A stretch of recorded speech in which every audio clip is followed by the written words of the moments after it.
Welcome, everybody, to The Brink as we come to you for another episode of your favouriteest podcast. It is greatest, I don't even know what I'm saying, but we are speaking to you tonight live from the... Ice hockey, the best place on earth. The best place on earth. Yeah. It's USA versus Canada in game number 5 of the Ice Hockey Classic for 2018. This girl on the right. Mallory's excited because there's a girl at the on the sled. So we're witnessing sledge hockey people right now. It's second intermission. What is it? 5-4? Yeah, for the state. Now we weren't sure of our access and everything. And the sledge hockey people are getting a very big cheer. Wasn't sure of our access. First of all, a big thanks to Kerry, Goulet for giving us a couple of tickets. And my all-access pass, which I just spent the majority of that period right up on the boards taking photos. Yeah. Were you taking photos? Speaking of the devil, he's on the screen right now. We're hoping to talk to him at the end of this game, but how are you enjoying this game? It is, isn't it? Like it's, is it very exhibition-y? Is this kind of what you were thinking? Yeah, a little. Now, I wasn't here for most of the second period. Was there anything exciting going on up here that I missed? Or Coach Paul Rosen, before he got in the slip, no? He's going to make sure these guys... The guys in front of us got a sign back. Okay. Yeah. Nice. You are losing your voice slightly. Have you been cheering? Oh, good job. And yelling over all of this to talk to you. Yeah, that's a bit embarrassing. I'm sorry. But I was down right in the boards and right behind the Canada net there. I saw 2 goals scored right in front of me, and I had a big... Did you see the big hit right in front of me when I was standing there? It's pretty good. We came here, of course, 2013 in Melbourne, back when it first started, and we're disappointed that Nathan Walker's not playing, but as I've just been told, he's getting married next week, so that's probably a good excuse. But we're going to be doing some form of episode as per usual, and we'll have... we're going to do a quiz this week. We can do a hockey quiz this week. Are you looking at these people in some giant 3-way jumper right in front of us? There's 3 women in a giant jumper in front of the ice. I really couldn't tell you exactly what they're doing. But we hopefully will be speaking to maybe some of the players after the game. We're not too sure what we're going to be doing with this, but Mallory, we'll speak to you during this episode. Correct. She's distracted. She's found something to take a photo of. So let's get excited for the Brink this week. It's been a couple of weeks since we've had this fine specimen of a man on the show. His name is Nicholas Chester and he's from New Zealand. Hello, Nick. Welcome back to the program. Fine specimen. There's something wrong with your eyesight. I haven't seen you in a couple of years, so I don't know exactly what's changed or anything like that. But one thing that has changed is that you're officially in a country run by a lady with a child, because Jacinda Ardern had a baby. Congratulations. How is the country feeling about the new first child? The prime miniature, as they're calling it, which I think is pretty clever. I've got to give them that. That's actually pretty good. I think it's all very exciting, I suppose, and you get the whole thing of too much media coverage, and we kind of just we're over it, and yes, it's one of those things where I think it probably depends a little bit on your political persuasion as to how excited you are by it. But I think the novelty is always quite interesting. That we've got somebody who has a baby, and that gives her a different perspective on things. And so the what's the baby called? Neve something.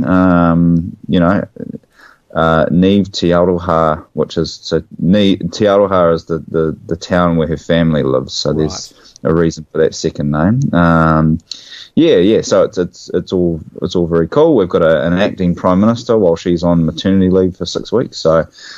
It's all exciting times. I did like that. Apparently, she went on, or they had some interview with her or a family member or something on the project, the Australian version, because we've got the project here in New Zealand as well.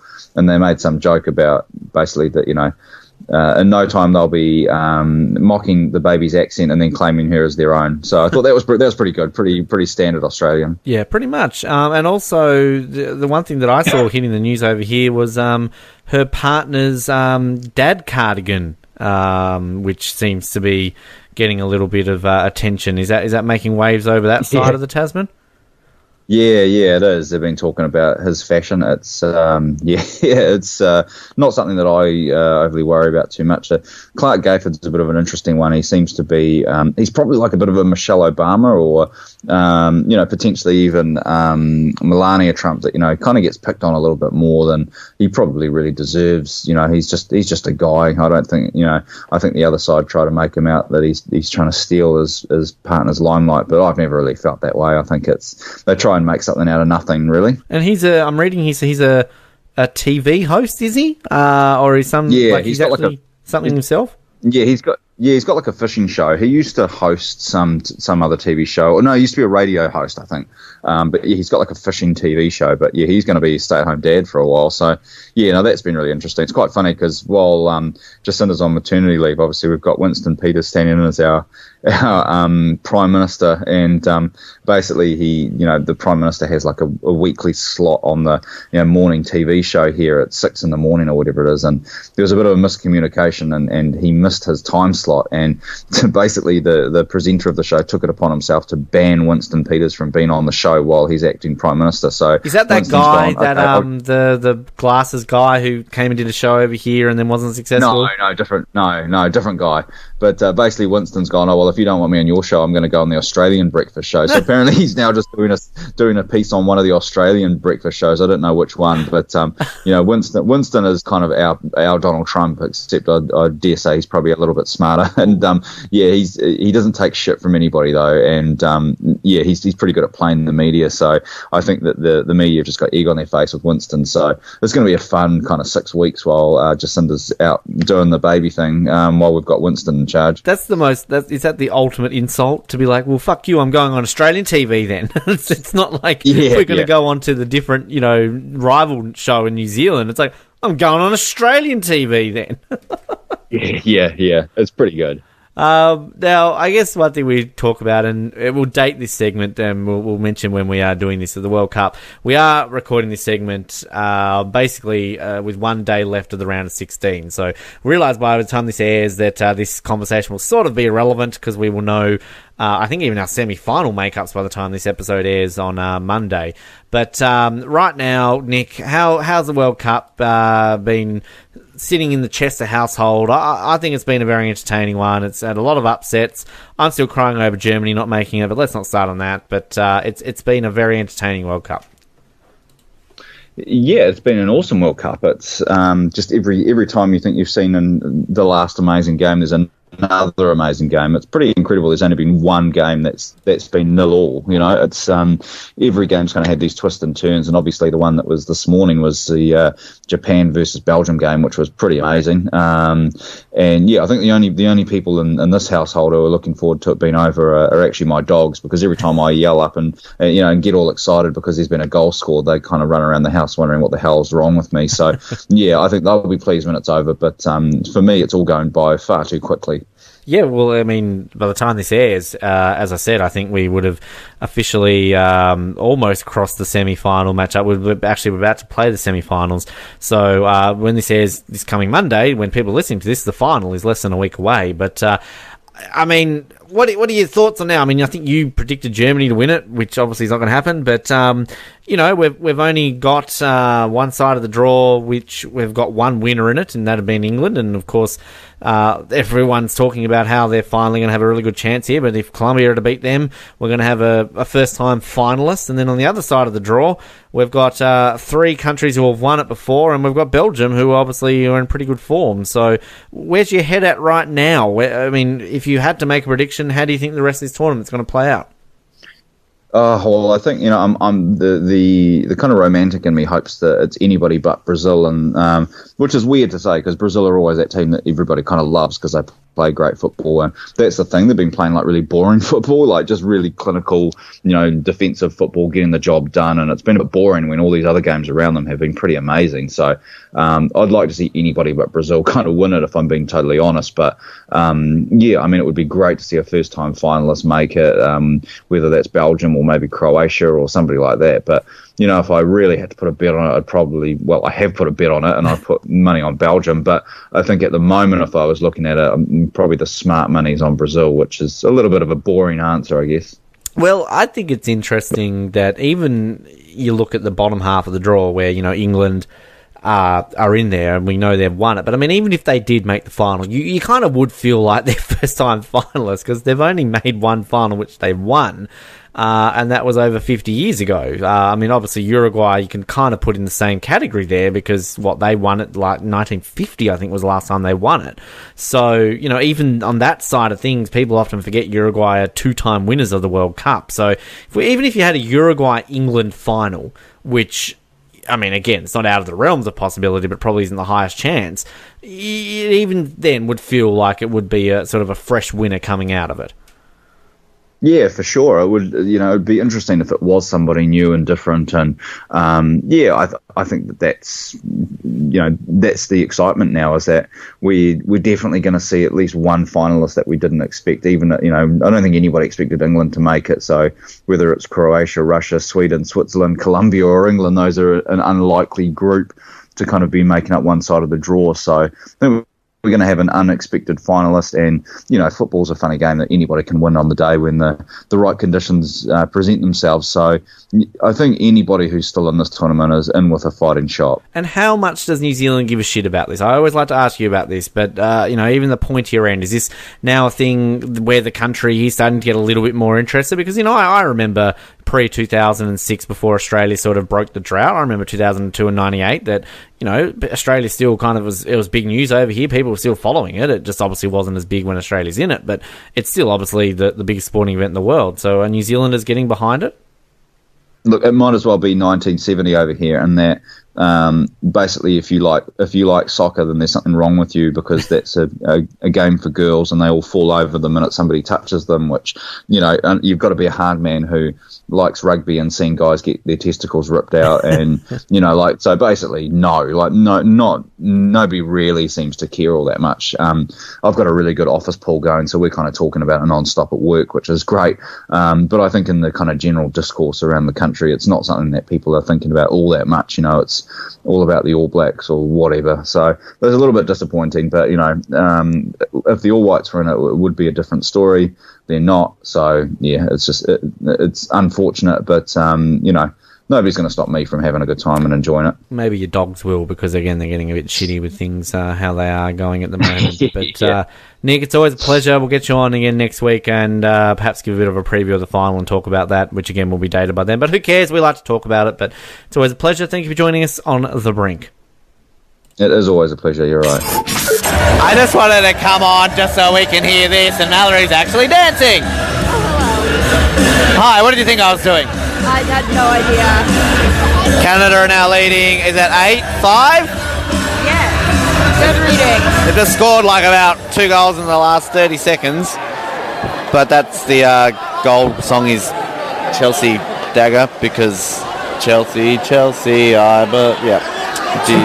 Big fan of that song, aren't you? Scored by number 91, David Rutherford. And that's your favourite player, number 91, who we actually don't know who any of these players are. But you're having fun spotting the jerseys. I am. Scored by number 27. Which I'm going to say we've seen maybe about like 15 different teams, would you say? Yeah.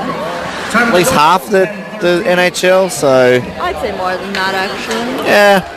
I mean, we've seen all 7 Canadians and at least 8 Americans. I mean, we've seen like Kings, Rangers, Blackhawks, Vegas, Dallas, Anaheim, LA, Philadelphia, St. Louis. So that's 9, so that's plus 7, that's 16. So, yeah, more than half. And Canada nearly got another goal. Anyway, Colorado, yeah. Good song. Know this song? There you go. All right. Well, that is an update for you. Can we get a go Canada? Go Canada. With some feeling? Go Canada. No. She loves her country. There's a Red Wings fan. That's not something to be excited about. Do you Calm see down. it? Yeah, Do you no, see it? Do you see it? red. top up there. I actually saw a Red Wings fan before. The fact that you got excited about that. Tell me. Well, why would I? Because they're the Red Wings. No one gives a shit.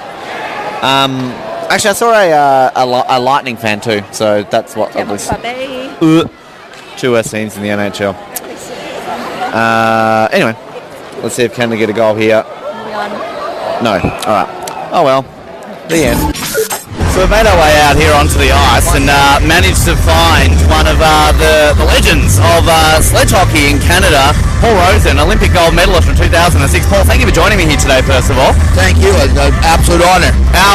You mentioned before, during the second intermission, about your love here for Australia and that you've lived in Canada your whole life and you're about to move here. Have you already bought the house yet and the land and getting ready to move out here? I haven't bought the house or the land, but I'm serious that I absolutely love it here. Australia is one of my favorite places in the world, and I am single, so there's an eligible bachelorette out there. I would move down here for sure. Right, well, we can help you out there, perhaps. All right. Spread the word out here. But in terms of the message you were mentioning about trying to get Australia represented out there in sledge hockey within the next 10 years, how realistic do you think that is? I think it's extremely realistic. We need the government to put money into para-sport. Australia Paralympians are great in many sports, so why can't we do it in hockey? They're going to play in the first Worlds, in the Sea Worlds in Finland. That's a start. Then we've got to get the word out and get as many players and many players out to try the game. I've already told them that I'll come back at any time to work with them, but it's a matter of finances. Japan, Korea, the teams that have progressed very fast in the game, Russia, progressed because they put money into the program.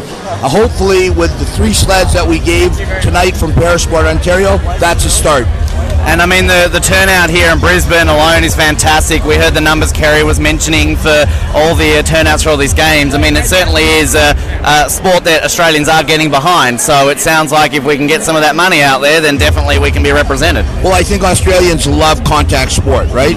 So hockey is the next stage. And sled hockey, or para-ice hockey as it's called right now, which I have a tough time. I do the games for TSN and CBC. I have to get that in my mind. It's called para-ice hockey now. It's a physical sport, so I think Australians will fall in love with it. And Nathan Walker obviously is doing great things for this country as well out there. So, I mean, obviously disappointing not to see him tonight. But, I mean, you must be able to love to come out here. You've got so many of these Canadian guys around you right now wanting to get you in a photo and everything. But, I mean, you just live and breathe this sport. So you can take it around the world, spread the message. You're living a good life. Well, I say to people, the first 39 years of my life were good. The last 19 have been phenomenal. Since I lost my leg and was told I couldn't achieve greatness, my life has just got better every day. And that's what we have to get people to understand. Disability is a mindset. Everybody can achieve anything they want if they believe in themselves. It's as simple as that. It's a fantastic message, mate. We really appreciate you chatting with us here today. And let's hope that Australia can get represented in the Olympics in the next 10 years. Thank you. Anytime you want it, just let me know.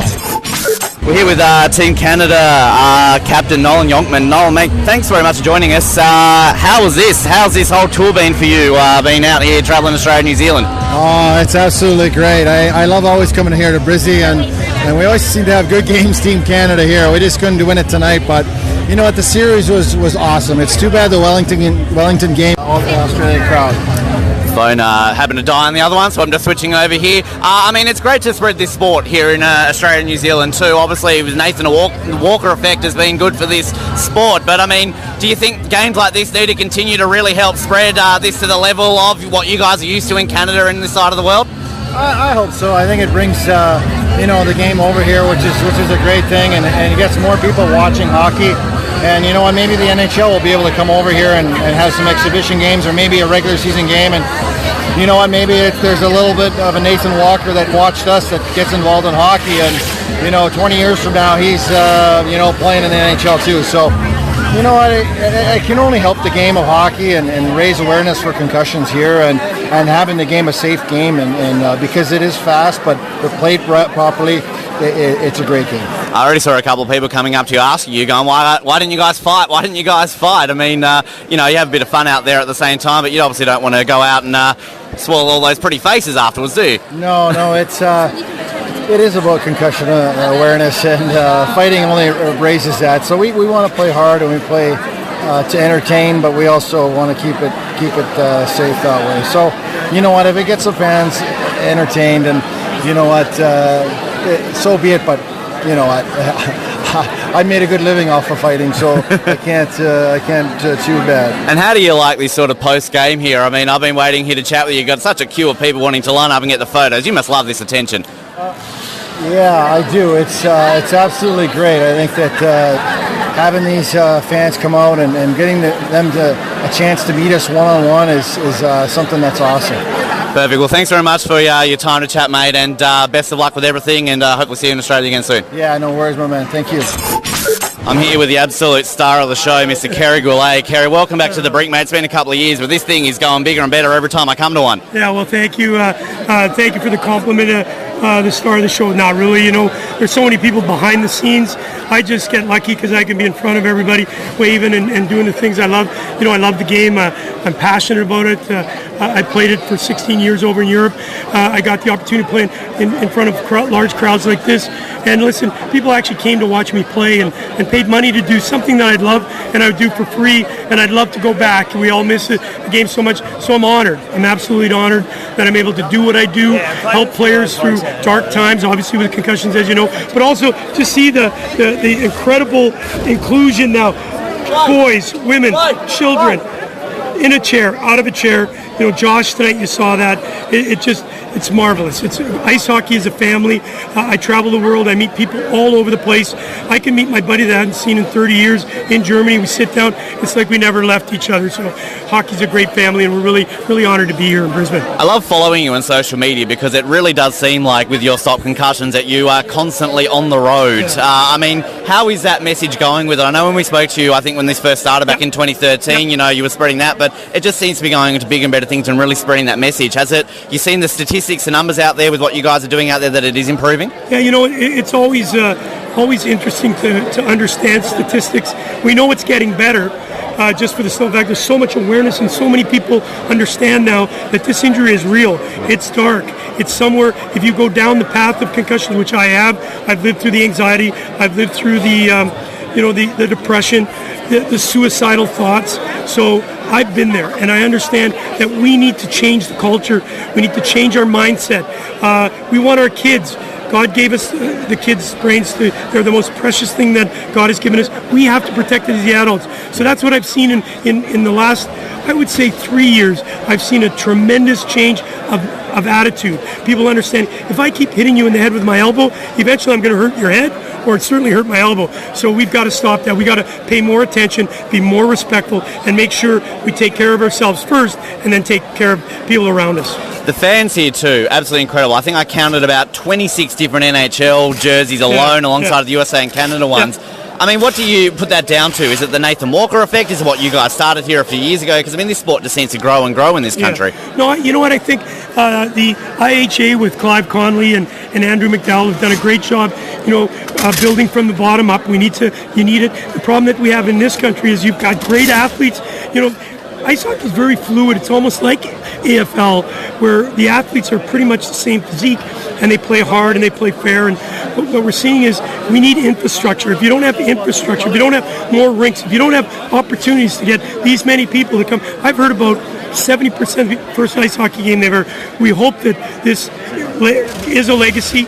It will help grow. Obviously, having Nathan Walker and doing what he's done, to elevate the interest, but also there's going to be one or two kids that came here tonight, could be the next Nathan Walker, could also win a Stanley Cup, and ice hockey will grow in this country, but we need infrastructure. And what's your plans then for this moving forward? Are you going to be back next year? Any plans, or is it too soon to think about that now? You know what, it's been absolutely a dream to be doing this. It's my 7th year. When I left hockey as a player, I didn't realize that this is what I was going to do, obviously helping others that can't help themselves, but also being in a culture where we can really make a difference. And so I'm not going to stop. I'm not old enough to quit. So I got maybe 5 to 6 more years into it. So what I'm going to do is I'm going to make sure that we take a couple days off. It's been a challenging. Obviously, we had some issues in Wellington where we just we tried to make history. The history was not what we exactly wanted. We wanted to have the first outdoor game in New Zealand. Unfortunately, we're the first group to ever pull up a rink. So at least we made some history. We're going to go back Auckland was fantastic. The people of Wellington supported us. I got great well wishes from around the world. I'm not a quitter. I never say never, and I never surrender. So yes, we're coming back. And obviously tonight, seeing how great the crowd took this game. We've had a couple of duds in Brisbane. We didn't play well the last time we were here. A lot of goals, a lot of excitement, a lot of entertainment. So I think all in all, we will be back next year. We'll just now start to finalize all the planning. And in closing on that, we had Melbourne that was a little upset. We have Perth sometimes upset. But you got to realize these rinks are booked up for concerts and that. It takes us 3 days to build. It takes us 1 day to play, and then it takes a day to go. So we have to find a 5-day opportunity. So our goal is to come back to Melbourne next year, hopefully. I'm planning. It's not official, but I want to do it at the Rod Laver Arena and open up the roof.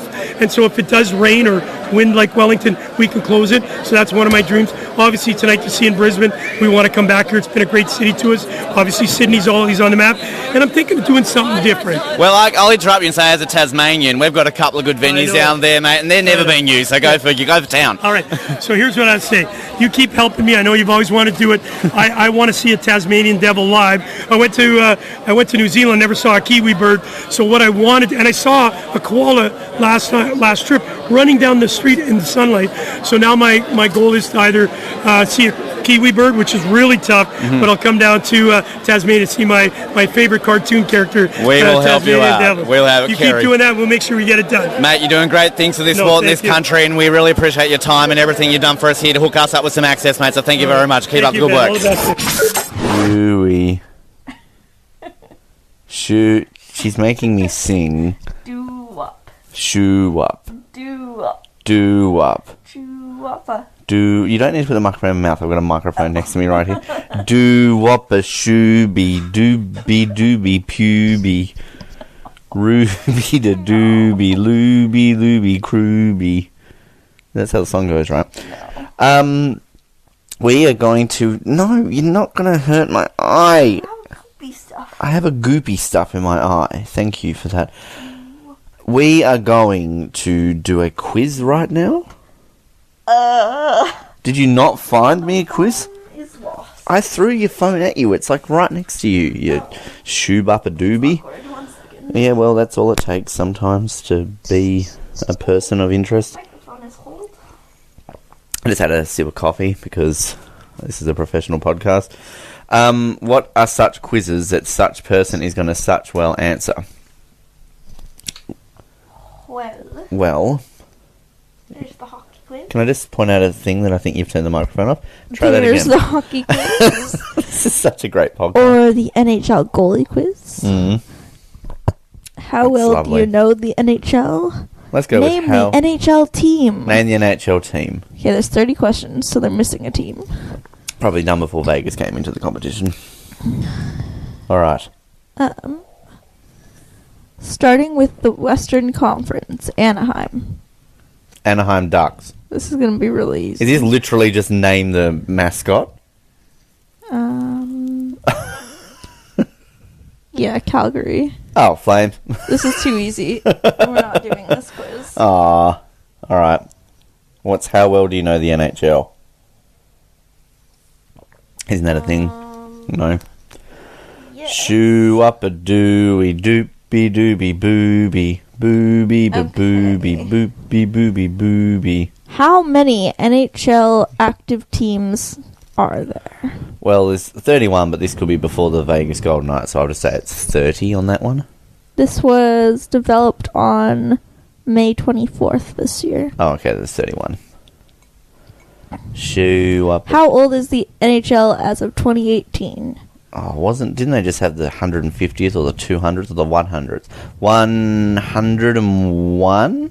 That's not one of the options. Would you like me to read you your options? Well, if that was the case, then why didn't you do that from the beginning? It's 100 years old, isn't it? There's 110, 179, 150, and 58. 100. Do up a do.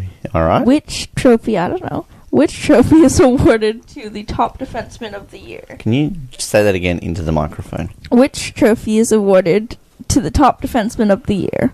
William M. Jennings Trophy, Art Ross Trophy, James Norris Memorial Trophy, Bill Masterton Memorial Trophy, or Frank J. Selk Trophy? Oh, I think it's the second last one, isn't it? The Bill Masterton. Yeah. Do you know that one? Nope. How many face-off spots inhabit an NHL hockey rink? 12, 1, 4, 8, or 9? 1, 2, 3, 4, 5, 6, 7, 8, 9. Yep, that's what I would say too. Which NHL team has won 24 Stanley Cups since their inaugural season? The Kings, the Rangers, the Canadiens, the Jets, or the Maple Leafs? 24. I think the Canadians have won 30-something. They've won the most. Or have they only won 24? Because the Yankees won 30 and they're the most successful North American. It's either going to be the Leafs or the Canadians. I'm going to go with the Canadians just because I don't know if they have one in their 30s. That might be too many, but they've won the most. Which NHL team has not been able to win a Stanley Cup since 1967? Toronto Maple Leafs. Which Is that an NHL option? team did head coach Mike Babcock of the Toronto Maple Leafs come from? The Red Wings, the Blackhawks, the Senators, the Ducks, or the Knights? Oh, Babcock. I almost think he's a Ducks. I know that name. Of which American NHL team do forwards Jonathan Toews and Patrick Kane play for? The Chicago Blackhawks. Can I just point out to all those people out there that, like, I do love ice hockey in the NHL, but I'm not like Mr. Religious, so I don't know these 100%. Of which NHL team plays in the XL Energy Center? Oh. The Oilers, the Wild, the Predators, Lightning, or Bruins? The XL Energy. Okay, say the names again, slowly. Edmonton Oilers. Okay, no. Okay, next. Minnesota Wild. It's not Minnesota Wild. Nashville Predators. No, that's Bridgestone Arena. I've been there. Tampa Bay Lightning. Could be. 'Cause it sounds like a shit Or name for Boston. arena. Okay, Boston's a TD Garden, so it's not them. Nashville's Bridgestone Arena. I've been there. I've been to the Minnesota. I've been outside the Minnesota one. That's not. What is it? The TXL. The XL Energy Center. It's got to be the Lightning or the Oilers, and that doesn't sound like a Canadian thing, so I'm going to go with the Lightning. Because it sounds like a shitty name for a place just like Tampa Bay. Which numbers did Pittsburgh Penguins duo Mario Lemieux Lemieux, no. and Lemieux I know who you're talking about. Jaromir Jagr wear? Yeah. Did you say 12 and 70, 68 and 68, 78 and 93, 87 and 71, or 45 and 6? I have no idea. I'm just going with the 68 and 68 because I think they're both from different eras. How many regular season lockouts have occurred in the NHL since its inaugural season? 2, 8, 0, 12, or 10? I think it's only 2. They were both fairly close to each other. How many divisions does the NHL divide teams into? 4, 7, 0, 2, or 6? 4, 0, 7, 2, or 6. 6. 3 in each conference. What team does not belong in the Eastern Conference? The Leafs, the Devils, the Sabres, the Flames, or the Panthers? The Flames. They're in the Western Conference. How many seasons did Gordie Howe play for the Red Wings? 12, 30, 45, 25, or 6? 12. When was the NHL founded? Well, it was 100 years, so 1917, is it? So the 26th of November, 1917, 26th of November. Was it 1917, 1989, 1918, 1987, or 1876? 1917. Because they just had the 100-year thing. And you got, out of 15, 10. Oh, what did I get wrong? I would have gotten okay, there was a couple there that I would have known. It is the James Norris Memorial Trophy that's given to the top defenseman, which you got wrong. Yep. The Mike Babcock came from the Red Wings. Sinking the Red Wings. Damn it, you're an idiot, Ben. The XL Energy Center is in Minnesota. Is that? Yep. I've been outside that arena. I thought it was called something else. Well, that was dumb. The NHL is divided into 4 divisions, not 6. Is it? According to this. Divisions. I thought... Maybe I'm thinking of NBA. How many seasons did Gordie Howe play? It would be 25. 25 For the Red seasons? Wings. My goodness, that's a long career. There you go. Oh, there is 4. That's dumb. I'm an idiot. 2 of those I should have got. 3 of those I should have gotten. What are they? I should have gotten the Babcock one because I was thinking the Red Wings, and then I stupidly went with the Ducks. I should have gotten the Minnesota one. Whatever. So, we spoke last night at the hockey. We did. And we are now not at the hockey. We've Correct. heard interviews with players and shit, but have you did you enjoy your experience at El Ice Hockey-O last night? I did. Would you like to elaborate on why you enjoyed your experience last night? It was just fun. Like, we counted how many different teams we saw represented, and the crowd was great. What did you think of the quality of the hockey? Well, it was different. Honestly, they did not play as well as the AIHL. No, definitely not. It's weird to think that, though, that, like, we went to that when we were away, and I remember you were saying that it was kind of a bit slow, but it was, I mean, I think the difference, clearly, is that in the AIHL, they're playing for something. You know, they're playing for... Yeah. Whereas last night, like, you could just... the defense was basically non-existent. And just the intensity of the shots. Like, I stood right at the side of the rink, and you could even tell, like, right on the boards there, that there was barely any intensity. Like, you just watch it one end to the other. Because I was sort of at the end where the USA was shooting, and the puck was a lot towards Canada's end, but then when the USA would sort of just get a breakaway, you could just see, just like the Canadians behind us didn't even try to, like, tackle them. They just let them skate up to the other side and shoot. So Check them.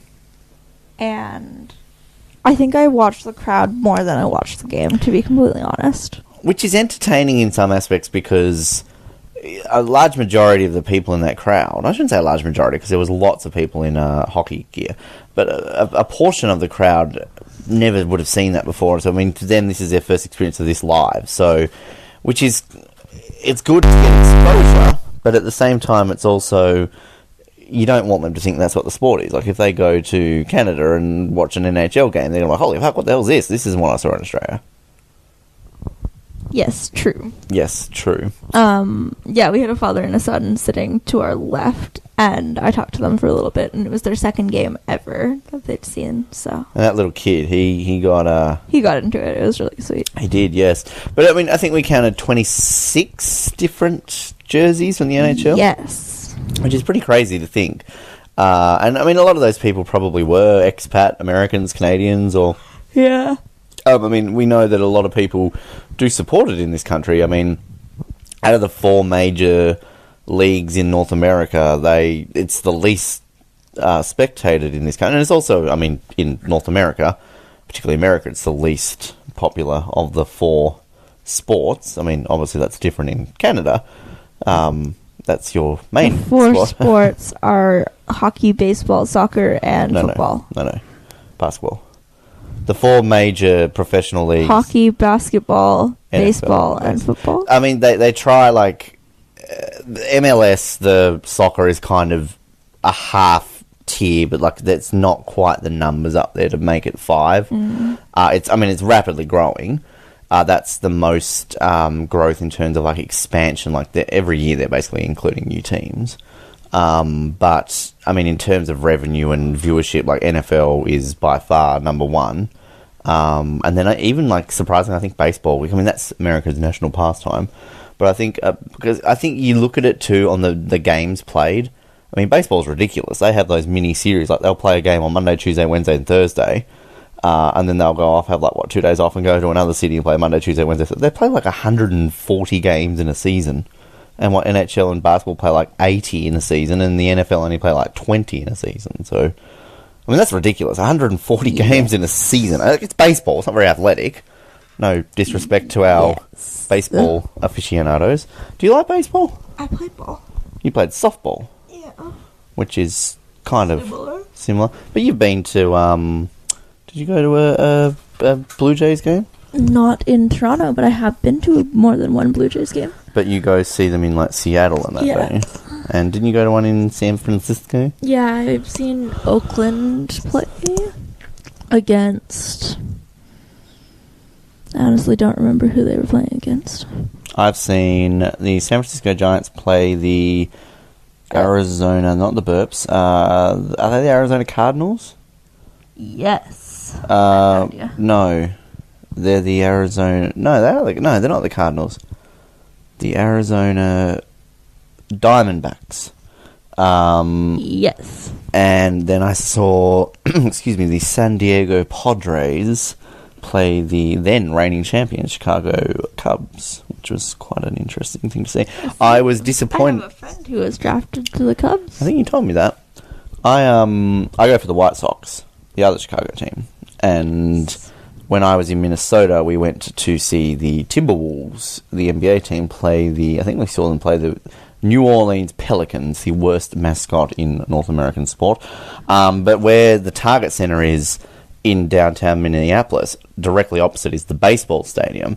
And that night, the Minnesota Twins were playing the White Sox, and I sadly didn't get to see my team play because we went to the basketball instead. So there we go. Poor you. Yes. But anyway, I'm glad you enjoyed last night. It is. I bet you never thought when you came to Australia that you would ever get to see Canada versus USA play in ice hockey. I did not. Never in your wildest... Never in my wildest dreams. If you were still in Adelaide and you heard about that, do you think you would have gone? Yeah, probably. Probably. Yeah. I mean, there's not much happening in Adelaide. So. Although I don't think I would have heard about it. No. Because, I mean, again, did we see any ads for this in... No. Actually, no, I did. I did see one ad for it on TV on one of the Foxtel channels. They did have an ad for it. We saw the billboard in Sydney, near the airport. That's true. Yeah, that's true. Yes. Anyway, we are going to come back soon and wrap things up with you, but you and I today are going to go see... Ant-Man and the Wasp. And we will do a spoiler-free review for it on the Oz Network, now available via iTunes. Yes, we will. Are you looking forward to seeing... Yes, I am. I was going to hope you would say Ant-Man and the Wasp. Can we just quickly, actually... We'll tell a story in a minute when we come back to close it off. So you'll hear other stuff before we close it off. But I know what I'm saying. This is the Brink. You love it. So before we close things off, let's tell a story. Tell about last night getting home. Well, she has a look on her face like, "What, Ben? Why are you telling this story?" We left the stadium. Yes. At, I think it was around like 11:30, but it might have been... I think it was a bit No, before it was earlier. It was earlier. We left the stadium at 11 because the train was supposed to get to the station at 11:17. But it was delayed by 5 minutes. Well, when we were at the first station. I was about to say, is this Queensland 5 minutes a bit slower than the rest of it? No. When the train picked us up, it was delayed by 5 minutes. And we got on the train, and we went... one stop before the first announcement? No, we read it. No, they had an announcement on the... no, you're right. No, sorry. Train. You are right. I apologise. We had an announcement that there were the lines above the trains were damaged or down in certain parts of the city. And we needed to get to Central to get a train, the Beenleigh line or the Gold Coast line. And, at that stage, we still had 45 minutes. We had plenty of time because the last train was at midnight. But then all of a sudden, one delay became another delay, and we're looking it up online, and there's not a whole lot of information. But we essentially got to one station and then another, and then they're like, okay, everyone get on the bus if you're going to the city.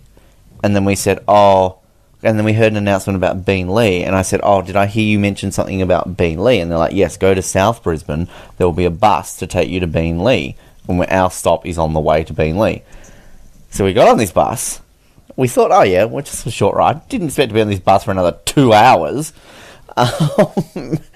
And basically, this poor bus driver who had been on since 7 o'clock in the morning, and he was some kind of manager. We think he was some kind of manager. He was very...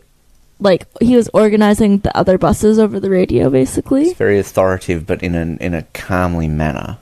I mean, he kind of lost his way a little bit, but he was very authoritative. Yeah. Because then essentially he was on the radio, was organising stuff, and long story short, he obviously turned his bus into the Gold Coast bus to which we pulled up. Was it was it the cultural centre when we had all those kids? Yeah, the cultural centre. And he just he had to get a notepad out essentially to say, all right, where is everyone going? And basically named all the train stations along the way down to the Gold Coast. His poor English guy got on. And of course, this was at the time that England are playing Sweden in the quarterfinal, to which they won. Yeah, go England. And he's walked on. He's got an England jersey on. And I said to him, why aren't you watching the game? And he's like, I stepped out of the pub to go get a drink, and then I couldn't get back in because I think it's like the lockout laws here. Like after 12, they basically, you walk out, you can't get back in. And so he thought this was only going to be a short bus ride. And of course, he was not very happy. And he was the very last stop on the train line as well. His phone was dead, so he couldn't. He's like, I should have ordered a bloody. He was English too. Anyway, but the funnest part of the whole journey, I think, was this poor bus driver. There was a road closure of where he had to go. So he's like, okay, I'll come down here and go down this street. Went down all the way this street. It was a dead end. And he's in a double side, like a double length bus with the bendy accordion bit in the middle. And this guy reversed this, slowly, but, he's not going to rush this up. All the way up this street. And there were construction vehicles and stuff on the street as well. He literally had inches on either side at certain points on the street. He did a bloody good job. And to be fair, I honestly thought a lot more people would have complained about it, but there was a couple groans and moans at the beginning, and then there were a few drunken kids up the back. But I mean, at the end, he kind of made and everyone gave him a clap. So it was an interesting experience. Yeah. We didn't get home till about 2:30, to which we gorged down some food because we were hungry. Nachos, kind of. And but that was our experience of Queensland public transport on our Saturday night. So go us. We're going to close this out. But this week, next week's episode, I should say, I'm hoping that I am going to the State of Origin this week, to which I might record a little lonesome segment by myself. Origin. State of Origin. Anyway. To which you might get to come for half of it, maybe. Yeah, maybe. Yeah. Which, obviously Queensland can't win it anymore. But whatever, Trevor. Trevor, what can people do in the meantime if they want to listen to more of this? You can like us on Facebook. Subscribe to us on Twitter. Well, not Twitter, but you can just subscribe to us. Do you subscribe to things on Twitter? You follow people on Twitter. Subscribe to us on YouTube. Yes. And not Instagram. iTunes and Wooshka. And I feel like I'm missing something. Can you say that? Wooshka. And can I just say Wooshka? You had a good thing going. I really appreciate your great services. You're fantastic. But this new interface sucks. Fix it. It's annoying. And all your features that you had are gone. And Wooshka. You should do their ads. Sign up to Wooshka. And you will get a free babushka. Okay. Didn't know where you were going with that one. But in the meantime, until next week. Oh, a happy, actually no, screw Bastille Day. Happy July 4th during the week to all our American What about July 1st? We already did pieces on July 1st last week's episode, but happy July 1st again. It's more important. That's true. But in the meantime... Oh. Keep sucking those oranges, Hobart, and good night. Wooshka. Wooshka.